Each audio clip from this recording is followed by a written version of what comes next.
gorgeous morning. Oui? Oui?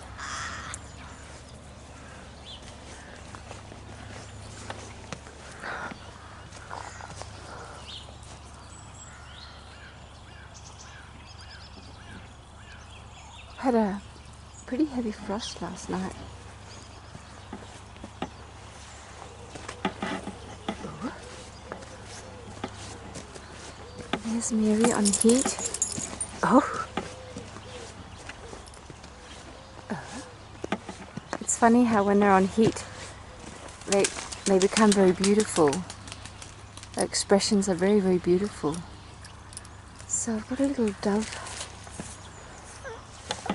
chore here. So they want their morning food. Oh, just being outside and looking after animals is just so precious. In the cool air.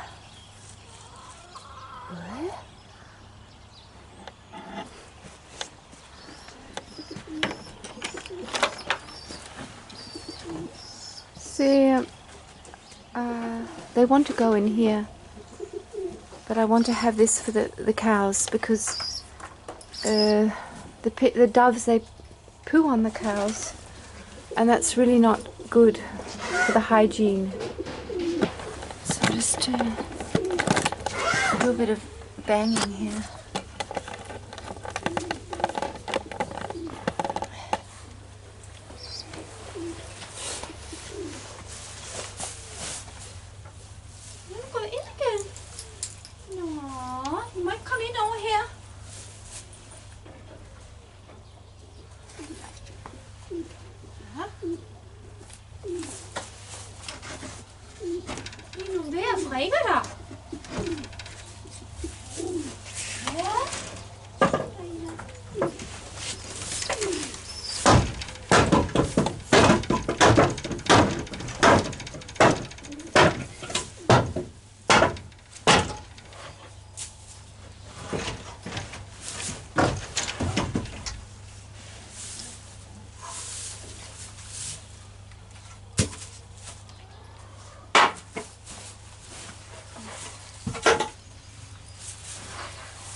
I could just put this ball on.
All done.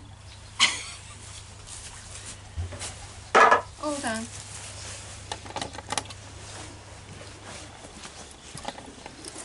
Yeah. Yeah.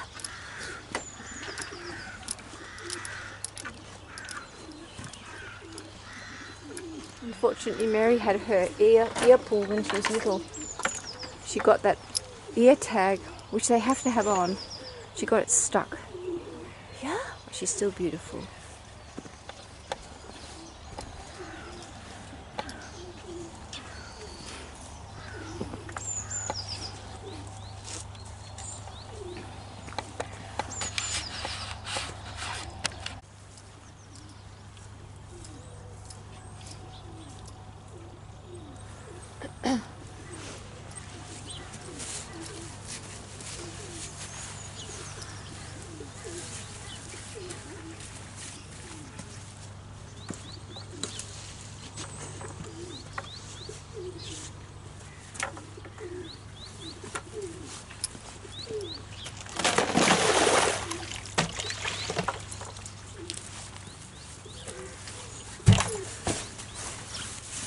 Yeah, so I just thought I'd do a little video about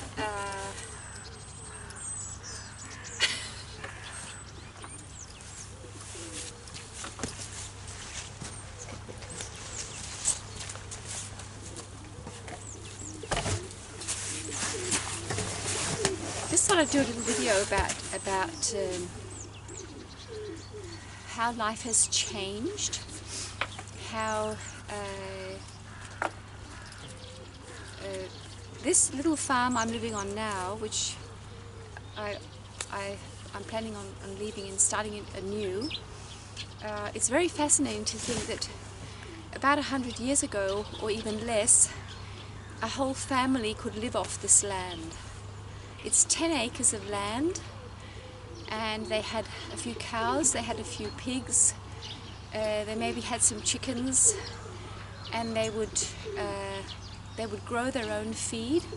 They were completely self-sufficient usually. Maybe they would get a little bit of I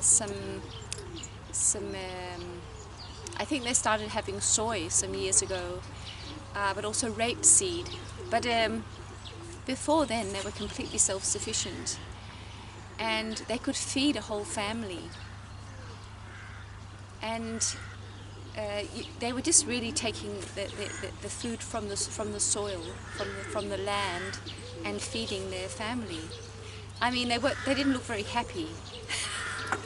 I can show you a picture of the people who lived here before. They don't look happy. They worked very, very hard, and they were not very enlightened people. So much has happened to us people, and it is partly because everything has become so modernized that we don't have to work so hard. But what I really am interested in right now in my life is to see how can you simplify things and still have a very, very beautiful, beautiful life with all the things you need to have a really comfortable life, and not have to use so much money. And what they say is that we're going to move away from money. That money is not going to exist in some years' time.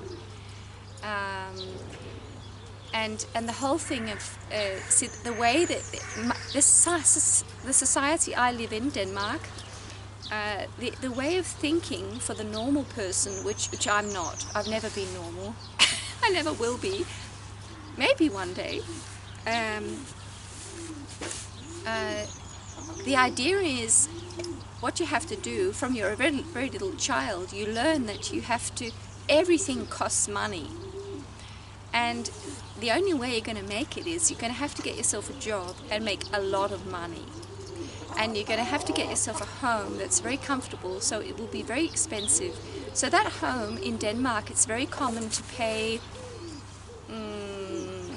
about $1,000, maybe $1,500, $1,500 a month to live in that's just a normal home. That's nothing flashy, it's quite small. That's just your home. Then you have to have a car, maybe 2 cars to get to work. And all your food you buy, everything you use you buy, and of course you use a lot because you need to live. And often that's what we can see. It doesn't work. It will not work in the future. It will stop because people get so exhausted And so they need even more, so they need some stimulants, and what often people need is holidays. They have to go away from their home, which is very expensive, as my husband calls it, a very expensive dog's house. Because it's only the dog that's home all day. And so they have to go on these 2, maybe 3 holidays every year to get away from everything, and that costs money too. And people wear out very quickly, and a lot of people go on benefits, which is very common in our country. So it's really and then you have all the sickness, because people become very sick from this because they're so stressed. And so it seems like we have this machine going on where really sickness is actually making money. So being sick and not being happy and not being well is actually generating a whole lot of money for people. It's just, and of course, yeah, I think it's really sad. Personally, when I go to the shops and I see all the stuff that is in the shops, all this, for instance, clothes, it smells very, very toxic. All the clothes, all the shoes, it's all more or less nylon, plastic. You know, it all comes from China, and it all comes from the earth. At some point, it's come from the earth, and it's so toxic. And then you have all the food, all it's just so enormous. So, and when you look at people, you can see they're not well. Many people are really not well. So I feel so grateful that I can get up in the morning. I don't have to go to some job that's really, I don't have to go to a job. And maybe when I get a job, it's just going to be a very small job in a church, I hope, I pray. And that, yeah, to see how I can live on very small amounts, on a very small budget, and feel very, very rich. And I think what makes me really feel rich is freedom. To be free, to live a life that's calm and loving, and where I can really focus on the things I feel my heart is telling me, not what my boss is telling me, but what my heart is telling me. And do things in a flowing, dancing way. So things are not so structured, although I have the animals need to be very structured in their life.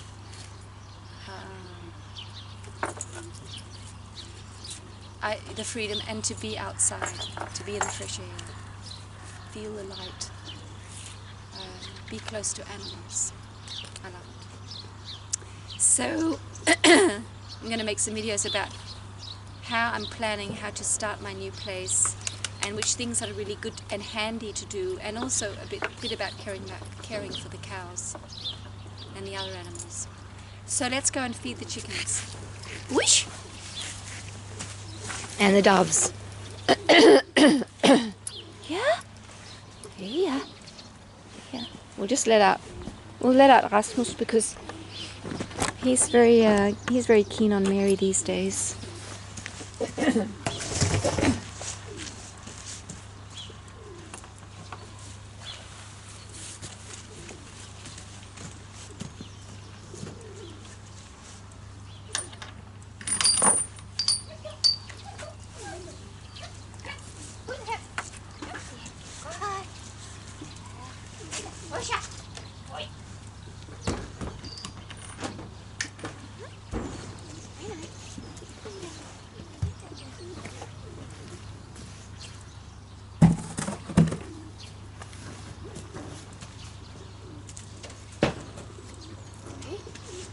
That must be.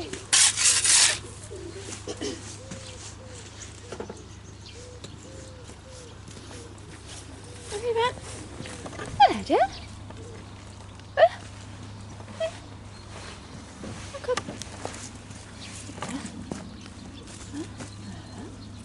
Yeah, beautiful.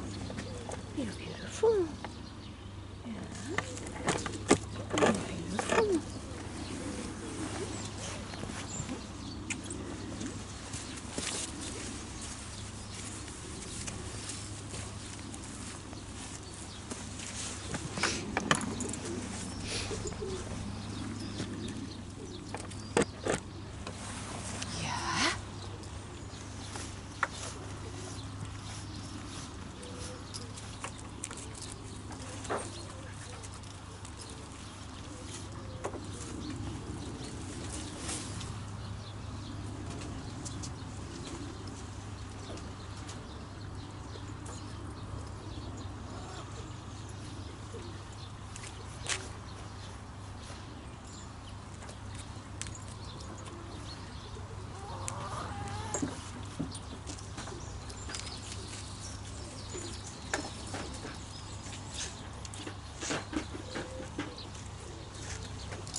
Soon he'll be able to mate her, so she can have a calf next year.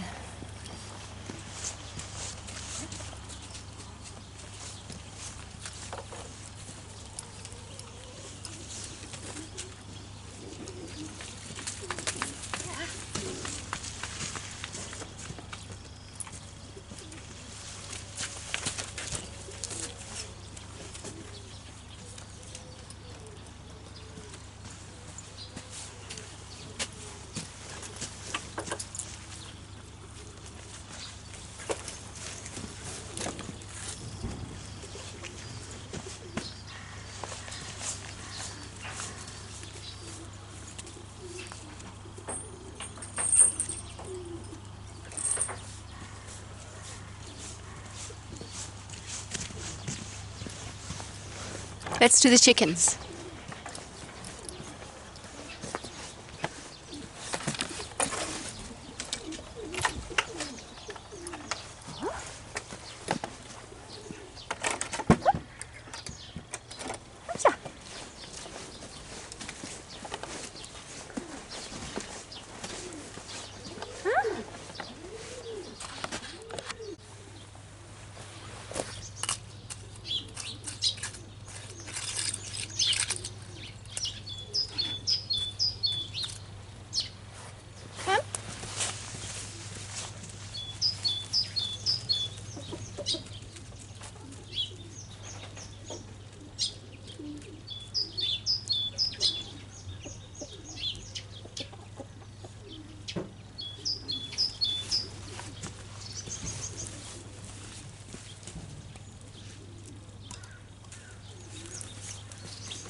So it's very lovely because the sparrows, they come and they tidy up. See how they come?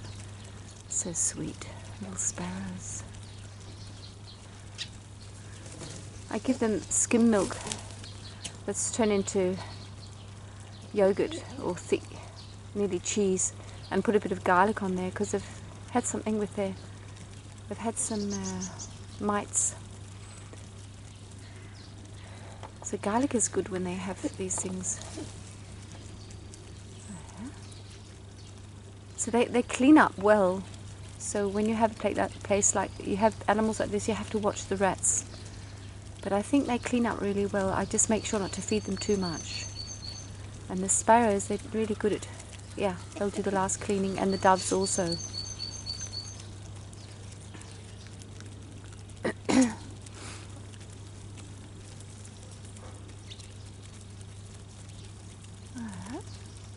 Beautiful.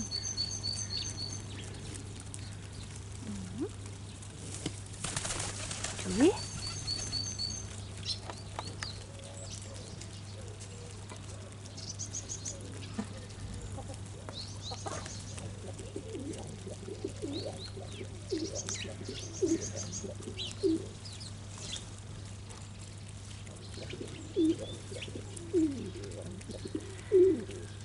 One of the doves lost its foot. I think it was on its nest, and there was a crow. There was a crow up in the tree up there. Just as I said crow. Naughty, naughty, naughty. A crow attacked it on its nest, and I think it took off its foot. You can see it over there. She's over there.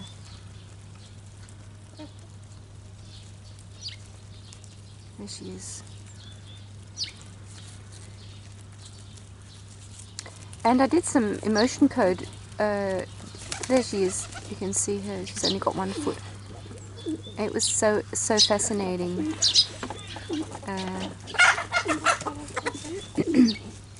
One of the emotions she has was guilt towards her because her babies were killed.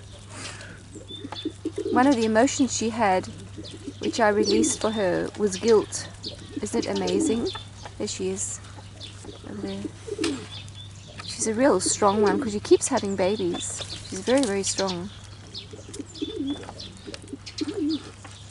So I think it was fear and anger and guilt I released from her. This is so fascinating. The animals, they feel like we do.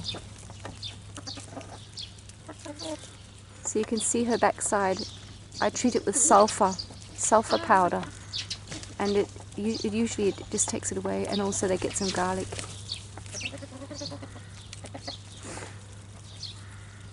Yeah.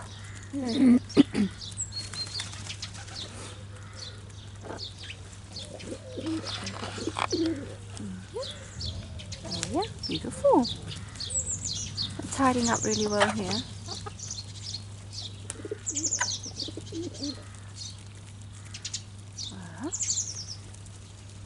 Okay. So take care, my friends. See you.